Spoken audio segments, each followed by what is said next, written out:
regalo hermoso que usted nos ha dejado. Y lo hacemos todo esto, Señor, siempre a través de los méritos de su Hijo amado Jesús. Amén. Amén. Entonces vamos a abrir nuestras Biblias. Inmediatamente vamos a pasar al sermón del día de hoy. Voy a pedirle entonces que busque Marcos, capítulo 3, desde el versículo 13 al versículo 19. Usted también, que ya quizás lleva algunas semanas con nosotros, se ha dado cuenta que nosotros también vamos en una forma sistemática dentro de la predicación de la palabra. La semana pasada nosotros estuvimos viendo Marcos 3 desde el versículo 7 al versículo 12. Y hoy día entonces tomamos desde el versículo 13 al versículo 19.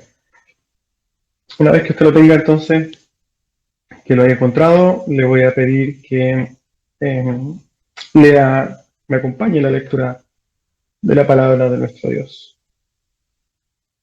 Marcos 3, entonces, versículo 13 al versículo 19. Dice así la palabra de nuestro Dios. Después subió al monte y llamó así a los que él quiso, y vinieron a él, y estableció a 12 para que estuviesen con él, y para enviarlos a predicar. Y que tuviesen toda autoridad para sanar enfermedades y para echar fuera demonios. A Simón, a quien puso por sobrenombre Pedro, a Jacobo, hijo de Zebedeo, y a Juan, hermano de Jacobo, a quien es apellidó Boanerges. Esto es, hijos del trueno. A Andrés, Felipe, Bartolomé, Mateo, Tomás, Jacobo, hijo de Alfeo, Tadeo, Simón el cananista, y Judas Iscariote, el que le entregó, y vinieron a casa. Amén. Para poder apoyarnos hoy día también vamos a estar, quizás vamos a tomar algunos versículos de Mateo 10 y de Lucas 6 para poder contemplar un poquito de mejor forma lo que aquí está pasando. El título del sermón de hoy día se llama Jesús, el mejor líder. Eso lo pueden haber visto en el anuncio del sermón del día de hoy. Jesús, el mejor líder de la historia. Y a modo de introducción, y esto es solamente a modo de introducción, nosotros podemos ver en el liderazgo empresarial, cuando hablamos de liderazgo empresarial, cuando se quiere llevar a cabo un megaproyecto, generalmente las empresas buscan a los mejores prospectos, a los mejores profesionales para llevar a cabo esta función. Invierten y se hacen estudios de competencia que son carísimos. Las empresas invierten mucho dinero para poder hacerle estudios psicológicos, estudios de capacidad, de competencia, para poder determinar quiénes son los mejores profesionales para llevar a cabo una función. La verdad que hay empresas, hay todo un negocio que se relaciona con esto, que son empresas que buscan a los prospectos, los ofrecen a las empresas, ellos se encargan de hacer todos los estudios y ofrecen entonces a personas para que ocupen ciertos cargos en las empresas. Esto es a nivel empresarial, pero también, por ejemplo, lo podemos ver cuando hablamos del deporte, por excelencia el fútbol, por ejemplo. Existe la temporada de los pases donde los clubes se pelean, los representantes se mueven, ¿cierto? Pero los clubes se pelean en cuanto a sueldos, condiciones de contrato, etcétera, para tener a los mejores jugadores dentro de su liga, dentro de su alineación, dentro de su equipo. Y nosotros también aplicamos esto. Cuando fue niño, y podemos llevarlo al fútbol, podemos llevarlo a otra cosa. Yo recuerdo cuando era más niño y jugaba en la calle del fútbol con todo mi grupo de amigos y hacíamos entonces esta elección, ¿cierto? Habían dos que elegían y siempre los que empezaban a elegir elegían desde el mejor, ¿cierto? Hasta el más malo. Siempre los malos quedan al último. Así pasa en todo orden de cosas. Y si nosotros, hay un comercial, creo que es de Pepsi, no me acuerdo, que aparecen dos niños y empiezan a hacer una elección y empiezan a buscar jugando al fútbol y tienen la posibilidad de elegir jugadores y uno elige, por ejemplo, a Beckham, Ronaldo, y empiezan a aparecer estas mega estrellas del fútbol en una cancha de barrio. Y si nosotros tuviéramos esa oportunidad de elegir jugadores para un equipo de fútbol, sin duda, y si pudiéramos elegir a todos los del mundo, elegiríamos a los mejores, ¿cierto? Hoy día elegiríamos a Ronaldo, Messi, no sé, quién es más está de moda hoy día. ¿A qué voy con esto? Que sin duda no elegiríamos a, no sé, al vecino que tiene quizás 70 años y no juega la pelota, la condición física no lo va a acompañar, ¿cierto? ¿A qué vamos con esto? Que cuando nosotros buscamos eh, ejercer o llevar a cabo un proyecto, siempre vamos a tratar de elegir a las mejores personas.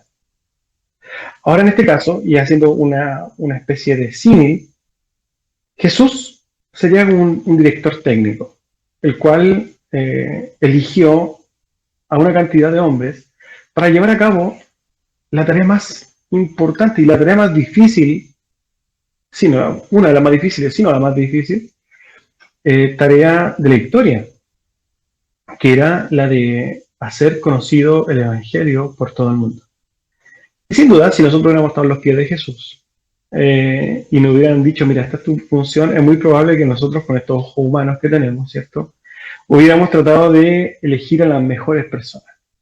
Si esta misión hubiera sido llevada a cabo hoy día, esto lo tomaría una empresa y esta empresa invertiría una cantidad enorme de dinero en determinar quiénes son las personas más aptas para poder llevar a cabo esto. Y sin duda, la empresa elegiría a personas con capacidades extraordinarias, con personas con capacidades sobresalientes.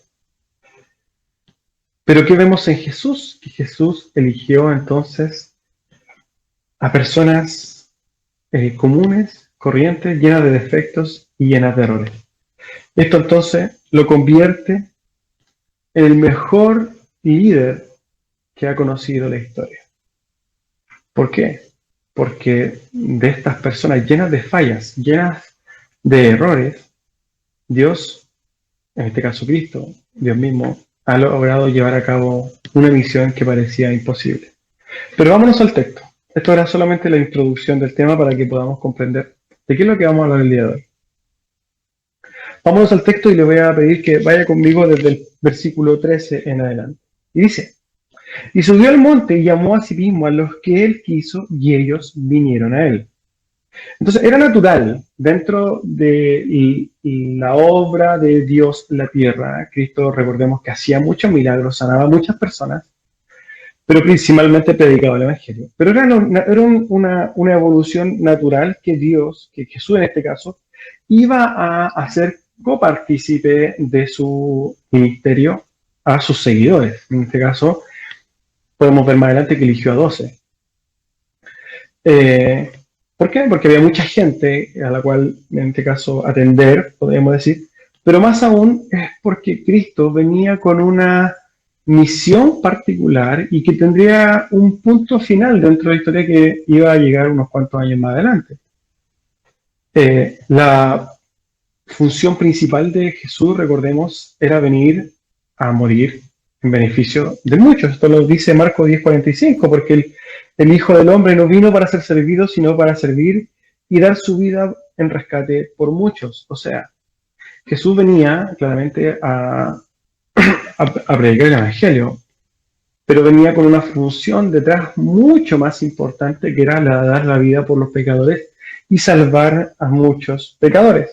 Por tanto, comprendemos que Jesús no iba a estar, digamos, para siempre, no iba a estar toda su vida hasta su vejez ejerciendo esto.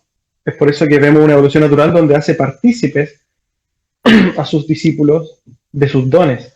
¿Para qué? Para que ellos perpetuaran la piedad de Dios, lo sobrenatural de Dios, de Jesucristo en este caso, para que ellos pudieran también hacer estos milagros, estos prodigios, y por sobre todo, para que llevaran el Evangelio. Por tanto, entonces Jesús sabía que necesitaba designar testigos, reunir y guiar a la iglesia que iba a quedar una vez que él se fuera, ¿cierto? Todo lo que hizo Jesús en estos 3 años fue preparar a hombres para que pudieran llevar a cabo esta misión de reunir, de juntar, de liderar a la iglesia que iba a quedar en la tierra. Recordemos que Jesús iba a ascender a los cielos y no iba a estar físicamente acá. Entonces, estas personas que llamó Jesús al monte fueron con él. Era tan importante este nombramiento de los 12, este nombramiento de Jesús, este designio de tareas hacia los apóstoles de parte de Jesús, que Jesús pasó toda la noche anterior orando en ese monte. Esto lo podemos ver en el versículo paralelo, en Lucas 6. En aquellos días fue al monte a orar y pasó la noche orando a Dios. O sea, la preparación para poder llamar a estos 12 fue una preparación profunda, fue algo realmente serio.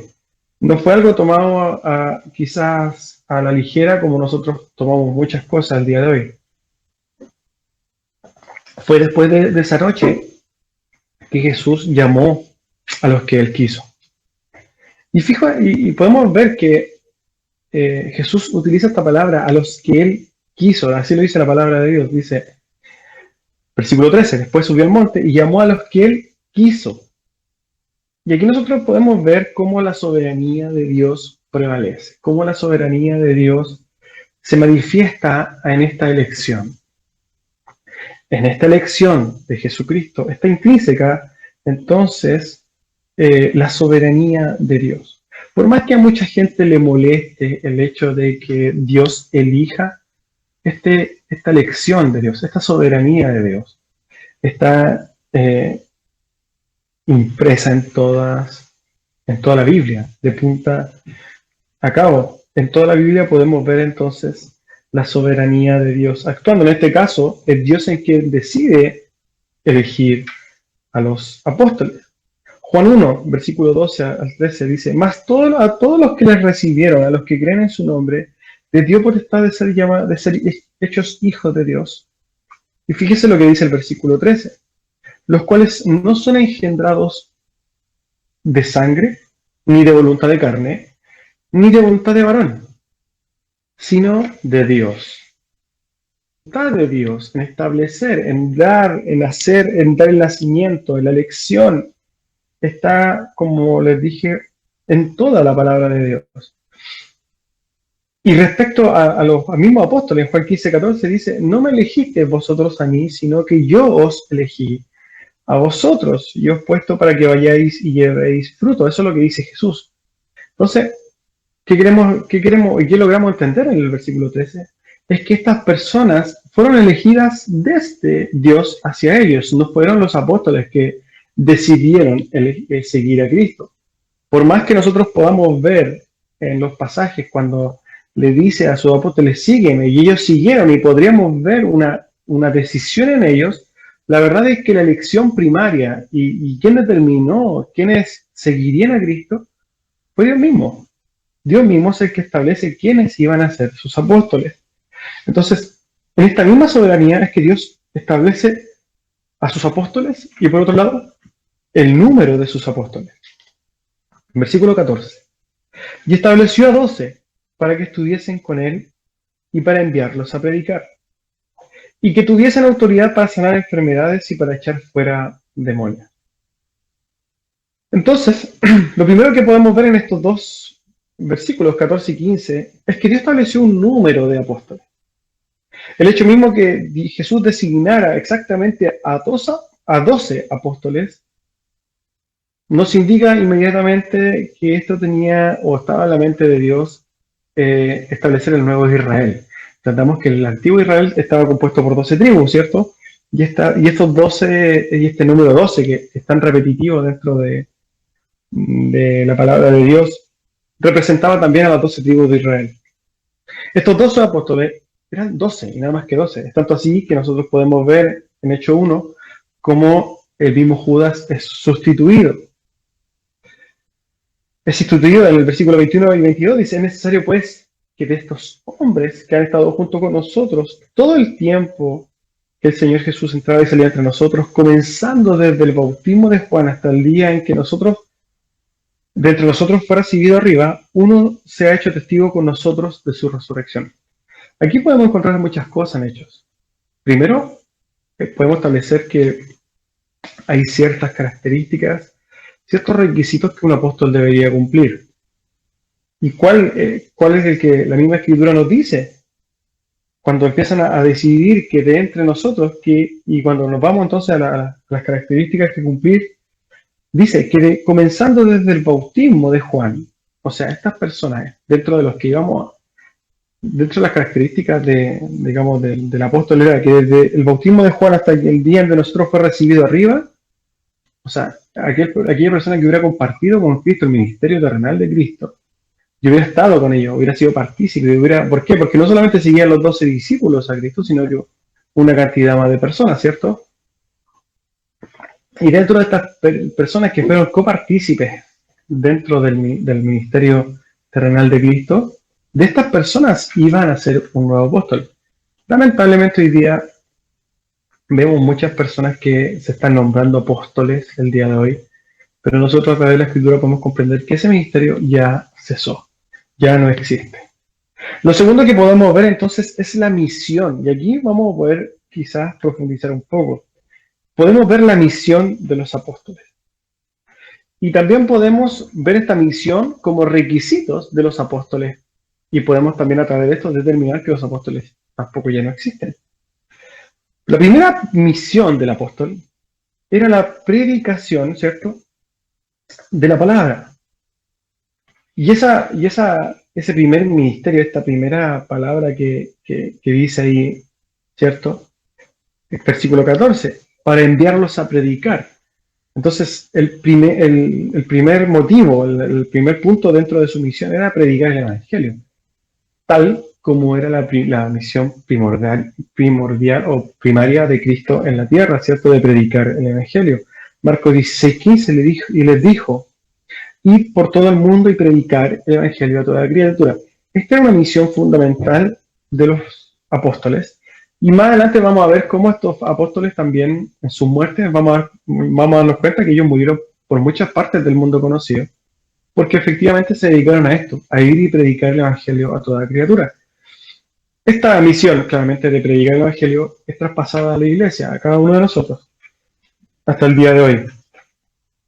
Cuando vemos entonces la segunda misión detallada, dice sanar enfermos.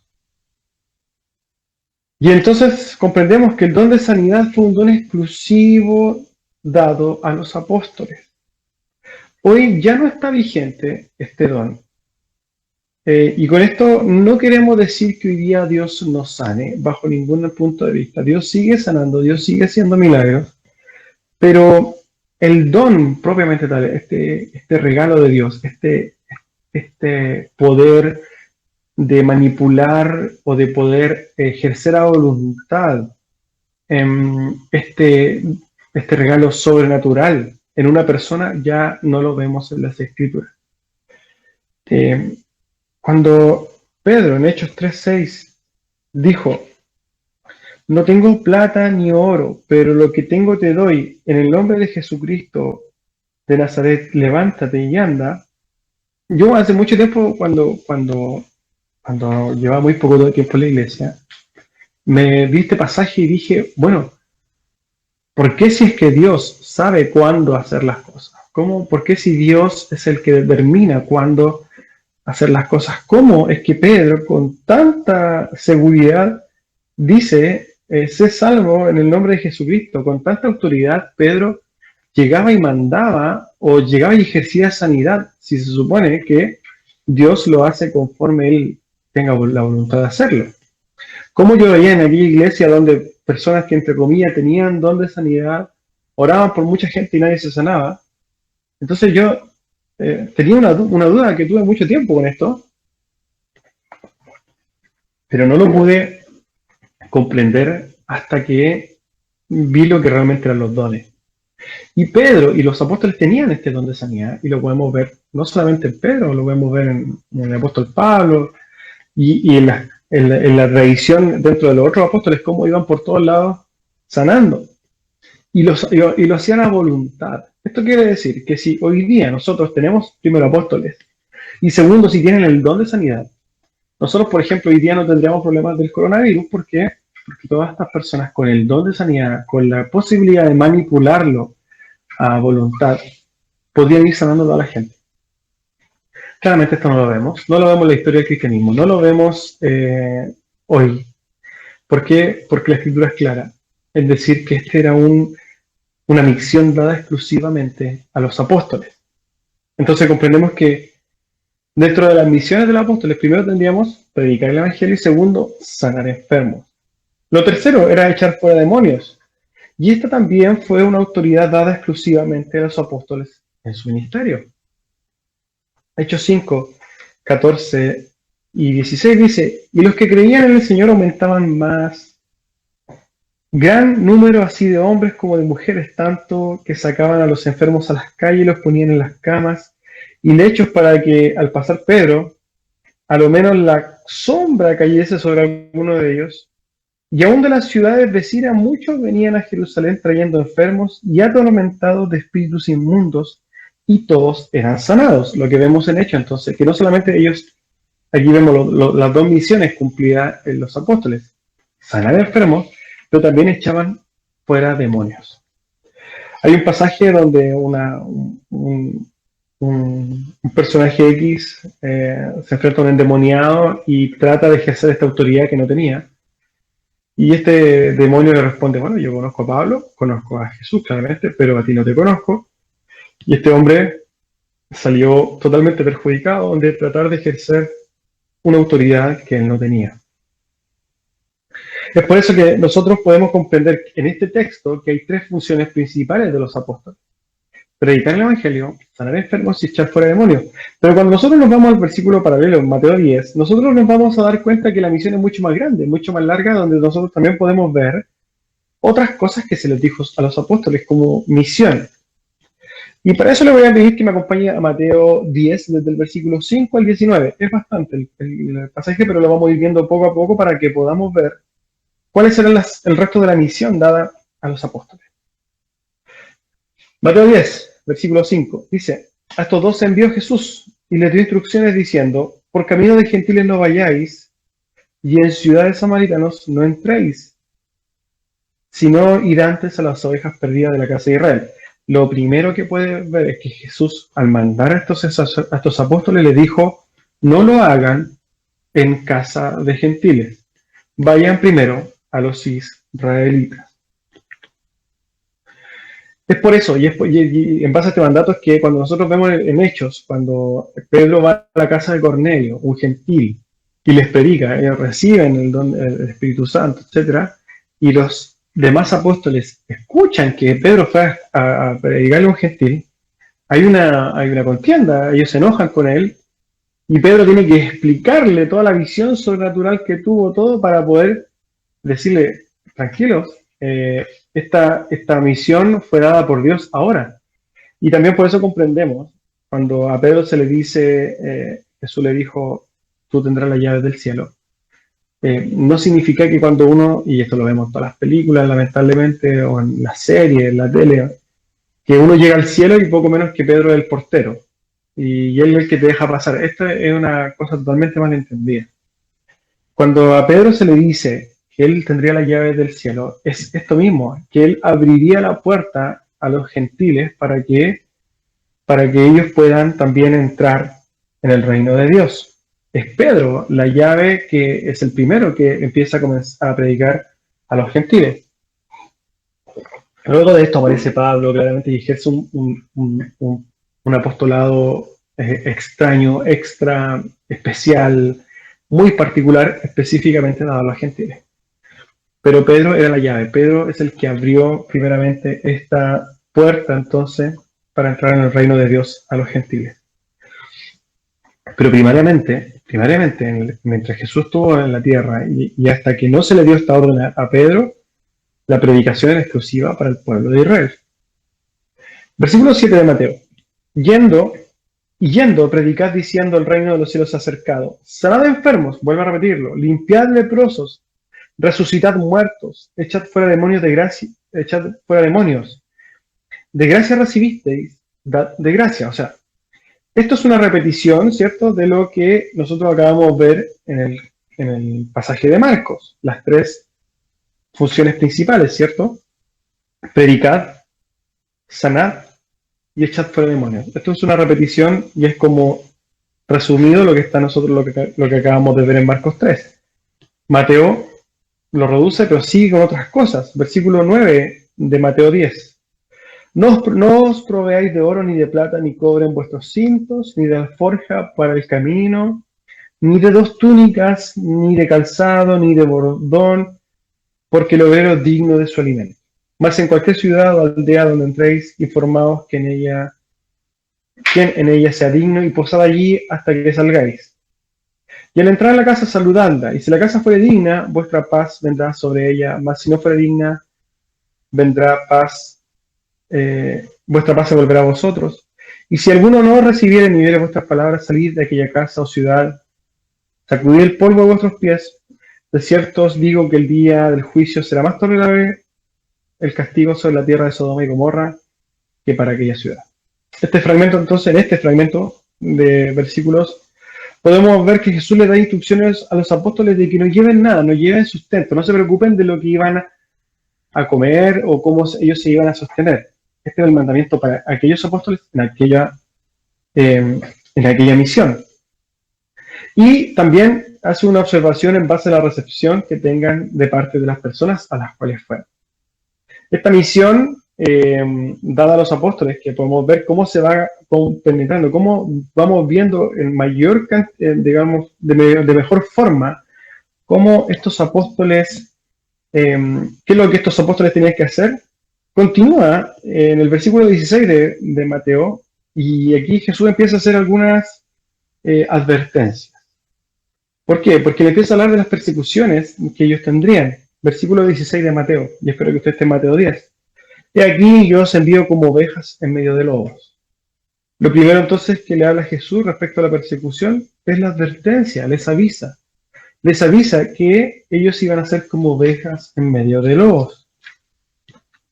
Y sigue, sed pues prudentes como serpientes, sencillos como palomas, guardaos de los hombres, porque os entregarán a los concilios y en sus sinagogas os azotarán, y aún ante gobernantes y reyes serán llevados por causa de mí para testimonio a ellos y a los gentiles. Lo segundo entonces que hace Jesús es aconsejarlos. Ya les dio entonces la misión, ya les dijo cómo cumplirla, dónde cumplirla, y ahora le está advirtiendo a los discípulos de con qué se iban a encontrar ellos. Se iban a encontrar con unas respuestas, unas negativas, como lo vemos anteriormente, pero también se iban a encontrar con persecución. Entonces lo primero que le dice, ojo, van a tener persecución. Lo segundo, los aconseja, les dice, sed prudentes como serpientes y sencillos como palomas. Y cuando hablamos de ser prudentes como serpientes, también tiene que ver con el cuidado. Volvemos a lo que hablamos la semana pasada un poco, de un principio que nosotros encontramos en la Biblia. Hicimos alusión de una falsa profeta que ve a una cristiana en un aeropuerto sin mascarilla y ella le dice, no, tú eres hija del rey. La verdad que lamentablemente eso es un pésimo entendimiento. Los discípulos no se andaban entregando así como, hoy vengan a torturarme, ni mucho menos. Cuenta la narración que en algunos momentos ellos se gozaron de poder ser castigados por causa de Cristo.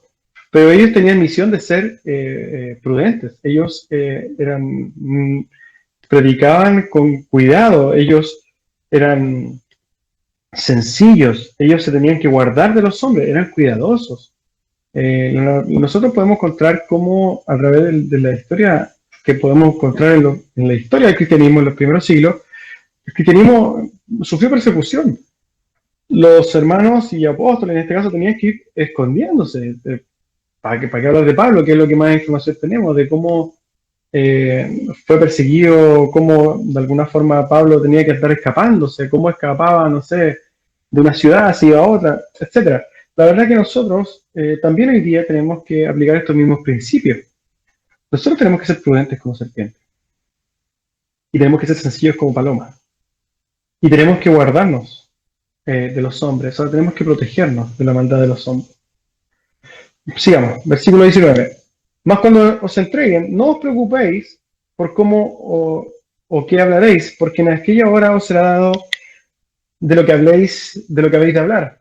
Porque no sois vosotros los que habláis, sino el Espíritu de vuestro Padre el que habla en vosotros. Y lo tercero que hace entonces Jesucristo es animarnos.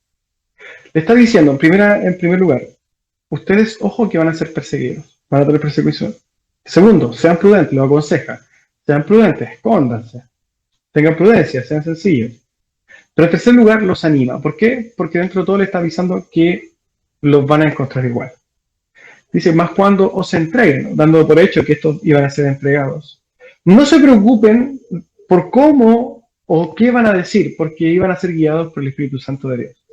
Entonces, él le está diciendo, lo está animando. Cuando ustedes sean entregados, yo voy a estar con ustedes. Y ojo con esto porque quiero hacer una observación. Lamentablemente, debido a la ignorancia, luego de decirlo, de muchas, sobre todo iglesias, sobre todo en el sur, que me ha tocado ver esto. Lamentablemente, y esto digo lamentablemente porque sin duda es lamentable, en muchas iglesias un pastor llega y pone el dedo en la palabra en cualquier lugar y empieza a hablar lo que se le venga, se supone, dado por el Espíritu, entre comillas, a decir. Y muchos ocupan este pasaje para decir, no te preocupes por lo que digáis o por lo que vas a hablar. O sea, como que no te preocupes por preparar un sermón. ¿Por qué? Porque en aquella hora el Espíritu va a hablar por usted. Entonces, ellos, lamentablemente, estos pastores de estos lugares, asumen que una persona va a subir y automáticamente, independiente de, el Espíritu va a hablar. Pero ojo, que esto, vamos al contexto. Esto es dado a los apóstoles en una circunstancia de persecución y ellos no van a estar defendiendo ni haciendo predicación de la palabra. Ellos van a hablar por el Espíritu, ¿cierto? En una situación X que en todo momento van a ser quizás diferentes. ¿A qué quiero ir con esto? Que nosotros no podemos aplicar este pasaje para nosotros establecer la predicación de la palabra. La predicación de la palabra tiene que ser responsable, tiene que ser estudiada. No puede ser llegar y empezar a decir lo que se nos viene en la cabeza. Lamentablemente, esto trae nefastas consecuencias. El padre del pentecostalismo actual, o del pentecostalismo como se conoce, de apellido Seymour, tenía una característica que lamentablemente la iglesia pentecostal ha mantenido durante la historia. Este hombre, a pesar que muchos pentecostales no lo conocen y se identifican con pentecostales, este hombre, que es el padre del pentecostalismo, el que derechamente crea el pentecostalismo, se podría decir, este hombre se ponía una caja en la cabeza y en pleno oculto, hasta que se supone que, entre comillas, el Espíritu Santo le daba de qué hablar. Entonces, cuando esta persona, este Seymour, encontraba o escuchaba lo que se supone que el Espíritu le decía, él se sacaba la caja y empezaba a predicar. Y esto es tremendamente irresponsable. ¿Por qué? Porque nosotros, a través de la Escritura, podemos ver cómo siempre tenemos que hablar conforme a la Escritura. Si cualquier persona habla en una cosa que no esté en la Escritura, automáticamente habla en contra de ella. Es por eso que, lamentablemente también, y vuelvo a repetir la palabra lamentablemente porque es muy lamentable, como hoy día un montón de iglesias se forman en base a lo que se supone que mucha gente recibe. No es el diseño de la iglesia, no es lo que se le dijo a los apóstoles, no es lo que los apóstoles hicieron bajo ninguna perspectiva, bajo ningún punto de vista. Podemos ver, por ejemplo, los seguidores de Cristo, cuando un diácono, ¿cierto?, Esteban, es asesinado, él hace una predicación de la palabra desde el Antiguo Testamento y se va por la palabra anunciando a Cristo. Podemos ver que él no dijo lo que se le vino en mente o lo que se imaginó. Él se fue a la palabra para predicarle a aquellos que lo mataron. Asimismo, nosotros podemos comprender que todos los apóstoles también predicaban la palabra de Dios, basado en el Antiguo Testamento, en aquel entonces, claramente, pero siempre en la palabra. Bueno, a modo de resumen, nosotros entendemos que Jesús designa a 12 hombres y les da una misión, ¿cierto? Esta misión que era de predicar, de echar fuera demonios y de sanar enfermos. También les dice cómo hacer, digamos, esta función, a quiénes ir, en este caso a los de Israel.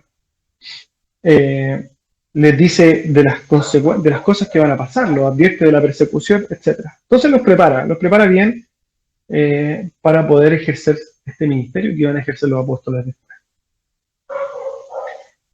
Versículo 16 del texto que estamos viendo, Marcos 3:16, dice así: a Simón, y aquí empieza a nombrarlo, básicamente lo que hace es nombrarlo, a Simón, a quien puso por sobrenombre Pedro, a Jacobo, hijo de Zebedeo, y a Juan, hermano de Jacobo, a quien apellidó Boanerges, esto es, hijos del trueno, a Andrés, Felipe, Bartolomé, Mateo, Tomás, Jacobo, hijo de Alfeo, Tadeo, Simón el cananista y Judas Iscariote, el que le entregó. Y vinieron a casa. Bueno, básicamente lo que hace en este pasaje es nombrar quiénes eran estos 12. Pero aquí nosotros vamos a dar, y en virtud del tiempo, espero que alcancemos y no sea tan extenso, vamos a poder tratar de ver el perfil un poquito de estos hombres. Vamos a partir entonces del mismo orden que establece la palabra. Vamos a partir por Pedro. Pedro, la verdad que era un hombre de decisiones rápidas, era un hombre arrebatado, como lo podríamos conocer hoy día. Un hombre poco prudente, un hombre simple, podríamos decirlo, arrebatado, ¿cierto? Y eso lo podemos ver, por ejemplo, cuando Jesús camina sobre el agua, ¿cierto? Y Pedro se zambulle al agua, lo ve y se tira, ¿cierto? O podemos verlo cuando reacciona, cuando Jesús es tomado preso, cuando le corta la oreja a uno de los captores de Cristo. Pedro era un hombre entonces simple, con poca paciencia, poca sabiduría. Pero pasó de convertirse en un hombre simple, en un pescador, podríamos hablar que intelectualmente no era muy brillante, pasó de ser este pescador simple, arrebatado, a convertirse en el líder de la iglesia en aquel momento. Era el líder, básicamente tomó liderazgo de la iglesia, de los apóstoles. Incluso este Pedro, que llegó al punto de negar a Jesús por su cobardía, ¿cierto? Pasó de esta cobardía de negar a Jesús a dar su vida como mártir. Pedro murió crucificado boca abajo. Y murió crucificado boca abajo. ¿Por qué? Porque él dijo que no era digno de morir como el mismo Cristo había muerto. Entonces, cuando lo fueron a crucificar, él dijo, no, yo no quiero morir como Cristo porque no soy digno. Así que lo crucificaron al revés. ¿Qué encontramos en Pedro? Pedro pasó de ser un hombre simple, un hombre que no tenía mayores virtudes, a convertirse en un hombre lleno de virtudes, en un hombre incluso humilde. Después de ser un hombre orgulloso, arrebatado, pasó a ser un hombre humilde y sumiso. Podemos verlo en la controversia que tiene con Pablo, donde después de esto podemos ver que él sí reconoce su error, y en sus cartas termina exaltando a mismo Pablo, a pesar de que éste lo había reprendido. Podemos ver un cambio sustancial en la vida de Pedro, de convertirse entonces en un simple pescador, en convertirse en el líder de la iglesia del primer siglo, y entregando su vida totalmente a Cristo hasta el punto de que llegó a morir. El segundo que podemos ver es Santiago, el mayor, o Jacobo. Él, con su hermano Juan, fueron apodados hijos del trueno. Ambos, Juan y Santiago, o Santiago el mayor, tenían un temperamento terrible y eran también un poco arrebatados y un poco prepotentes, un poco impetuoso, vehemente, fogoso, no sé, eran personas de rápida respuesta, negativamente, claramente. Son llamados hijos del trueno porque un pueblo, una localidad, al no recibir la predicación del Señor, ni recibir a Cristo en este caso, ellos le dicen a Jesús, ¿por qué no hace descender el fuego del cielo? Y los quema, imagínate el poco amor que tenían. Santiago entonces es conocido por su carácter explosivo junto con Juan, y Santiago fue el primero de los apóstoles entonces en morir, el primer apóstol en sufrir el martirio, el primer apóstol en convertirse en un mártir. En el año 41, más o menos, fue ejecutado por Herodes. Eh, y su hermano Juan, que también era parte de estos hijos del trueno. Juan fue el único apóstol que no murió asesinado, murió por muerte natural con el tiempo, pero no sin antes pasar por tortura, por ser quemado en aceite con aceite hirviendo, por ser deportado a la isla de Patmos. Pero podemos ver también el cambio, Juan. Juan, después de decir, descender fuego del cielo, termina sus cartas diciendo, hijitos míos, y es conocido como el apóstol del amor, el apóstol amado. Este Juan también sufrió un cambio del cielo a la tierra, un cambio total en su vida. Juan Zebedeo, hijo de Zebedeo. Juan, por el contrario, nos mostró un tremendo cambio también. Este Juan, el que acabamos de decir, el cuarto es Andrés.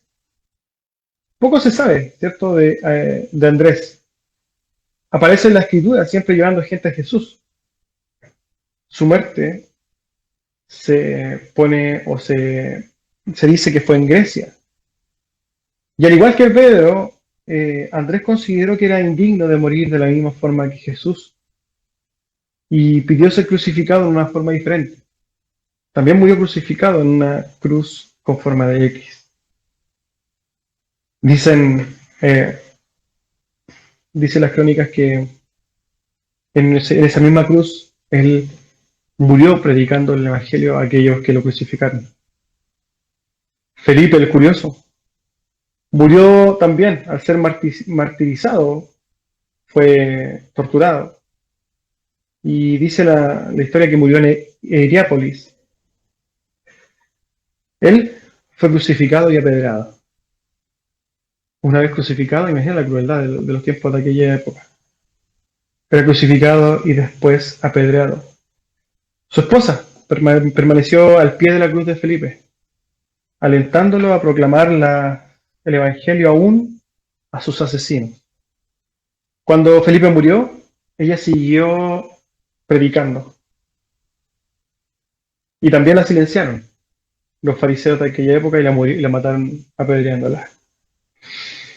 Natanael, el honesto Natanael o Bartolomé, aquel que dijo, ¿puede venir algo de bueno de Nazaret?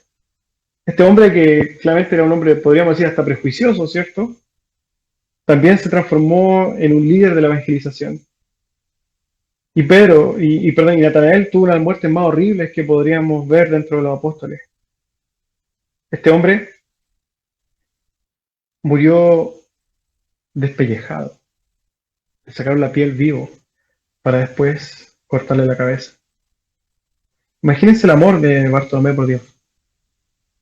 Al sufrir tal dolor, uno se hace una herida con un cuchillo y llora, grita, patalea. Imagínense ser despellejado vivo por causa de Cristo. Mateo pertenecía, sabemos ya, lo vimos hace como tres mensajes atrás, que era un hombre de buena condición económica, un hombre que pertenecía a una familia acomodada, un hombre que tenía una buena condición, que dejó todas sus cosas para seguir a Cristo. Este mismo recaudador de impuestos, que tenía todos los lujos para vivir, se dedica a predicar el Evangelio, a seguir la misión de Cristo, y le termina cortando la cabeza con una espada. Tomás. Este apóstol se caracterizaba por ser un hombre incrédulo y negativo, ¿cierto? Era pesimista. Pero este hombre, que fue el que dijo, no veré hasta que no meta mis manos en sus llagas, en sus heridas, o no meta mi mano en su costado. Este hombre incrédulo también pasó de ser este hombre incrédulo a vivir y morir por el Evangelio. Este hombre fue asesinado en India con una lanza. Judas Tadeo. Poca información tenemos de Judas, pero se sabe que su muerte fue en Turquía, en la Turquía actual. Y le fue cortada la cabeza con un hacha.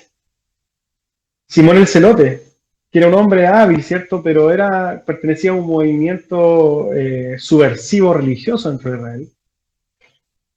Y que claramente tenía diferencias sustanciales, como por ejemplo con el mismo Mateo. ¿Por qué? Porque uno era un grupo subversivo, podríamos decir revolucionario dentro de Israel, y Mateo pertenecía a la casta, ¿cierto?, acomodada dentro de Jerusalén. Entre ellos eran como agua y aceite.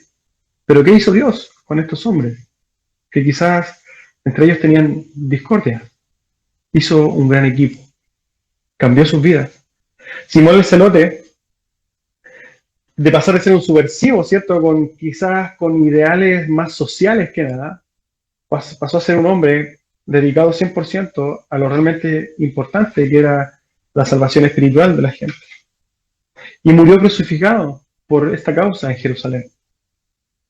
Por último, Judas. Judas, sabemos que era un hombre eh, lleno de maldad, ¿cierto? Y podemos entender que fue el traidor de Cristo.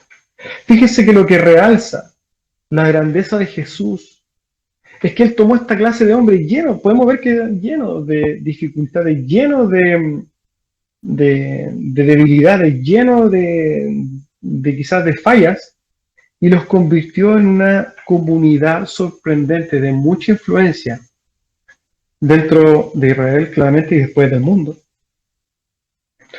Cristo transformó a estos hombres de ser prácticamente personas que no tenían ninguna trascendencia, los transformó en hombres que cambiarían el mundo conocido. Transformó milagrosamente a estos hombres para que pudieran ellos asimismo transformar el mundo de la forma que nadie lo hizo. Hermanos, los 12 apóstoles transformaron el mundo sin armas.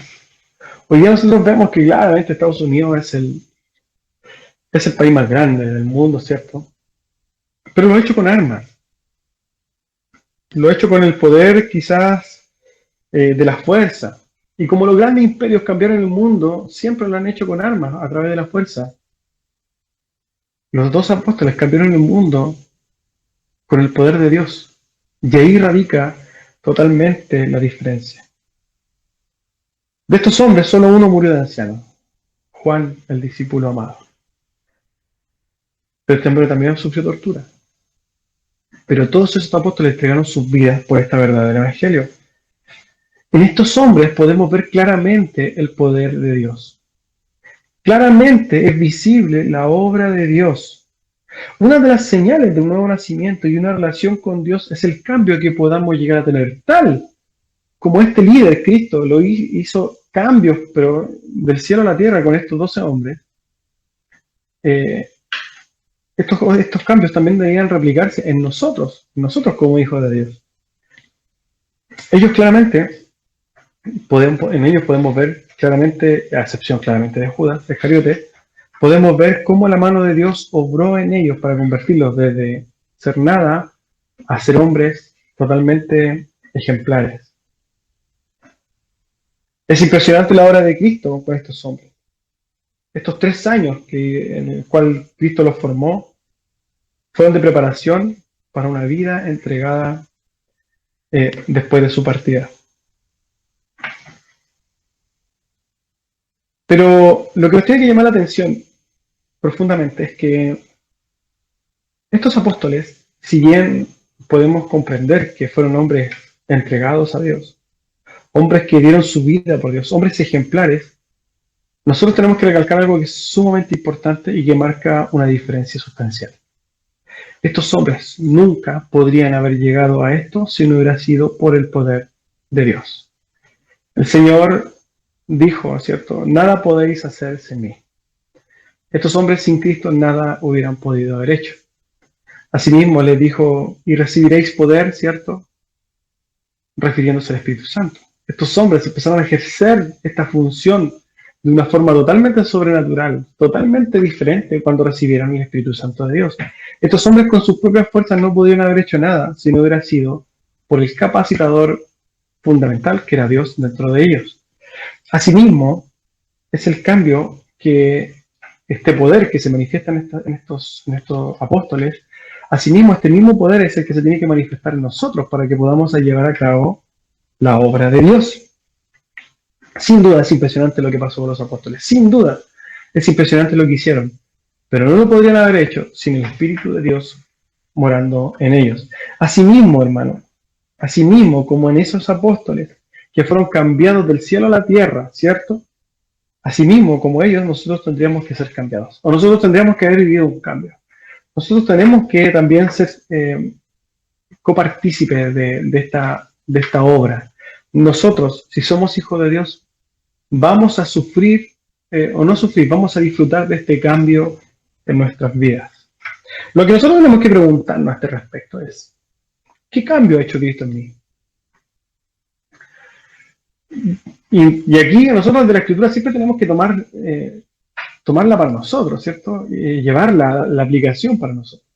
Nosotros vemos que, y podemos ver el ejemplo de Pedro, ¿cierto? Volviendo a lo mismo, Pedro era un hombre simple, un pecador, un pescador, un hombre simple, sin mayor intelecto, arrebatado, sin autocontrol, etcétera, etcétera. Pero pasó a ser el líder de la iglesia, un hombre que era conocido por sus preciosos frutos, por su amor, por su entrega, por su liderazgo, y que murió, él se entregó a sí mismo.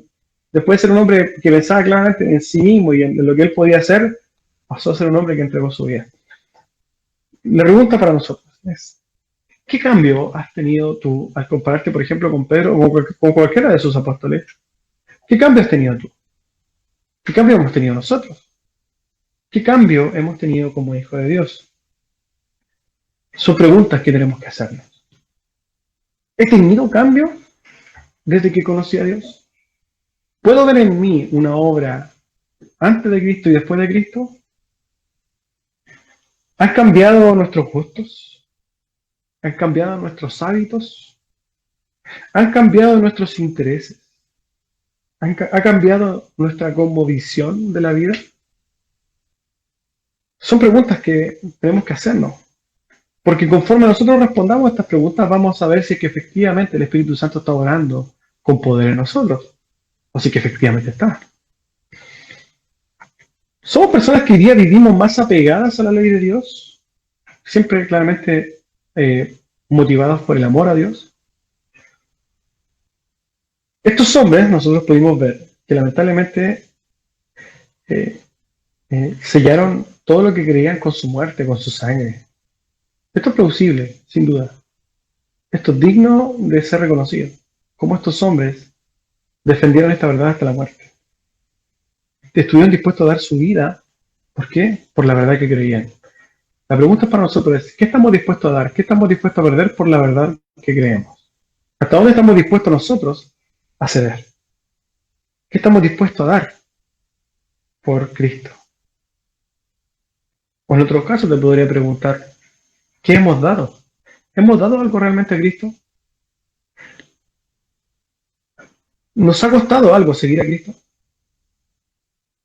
Si nosotros respondemos a estas preguntas y vemos que no hay cambio, que no he dado nada por Cristo, que no estoy viendo más pegado a la ley, que mis cambios no, que mis gustos no han gustado, que no han cambiado, que mis hábitos no han cambiado, que tus intereses no han cambiado, que tu cosmovisión no ha cambiado, que no ha cambiado nada en ti, entonces déjame decirte responsablemente que tú no has conocido a Dios. Y esto es lamentable. Tú necesitas conocer urgentemente a Dios, porque Dios tiene que hacer un cambio en ti. A modo de exhortación final. Sin mí nada podéis hacer. Eso lo dijo Jesús. Sin lugar a dudas, el cambio extremo que vemos en los apóstoles no es obra de ellos mismos. No fueron sus fuerzas, ni su intelecto, ni su olfato, ni sus capacidades. Lo que vemos en la vida de los apóstoles es el poder de Dios en acción. Es el poder de Dios actuando en hombres débiles, llenos de defectos, de fallas y errores. Hombres tal como ellos somos nosotros. Y tal como los apóstoles, nada podremos hacer sin el poder de Dios en nuestras vidas. Cuando nos referimos al poder, no hablamos de hacer cosas sobrenaturales ni demostraciones de autoridad sobre la energía y la materia.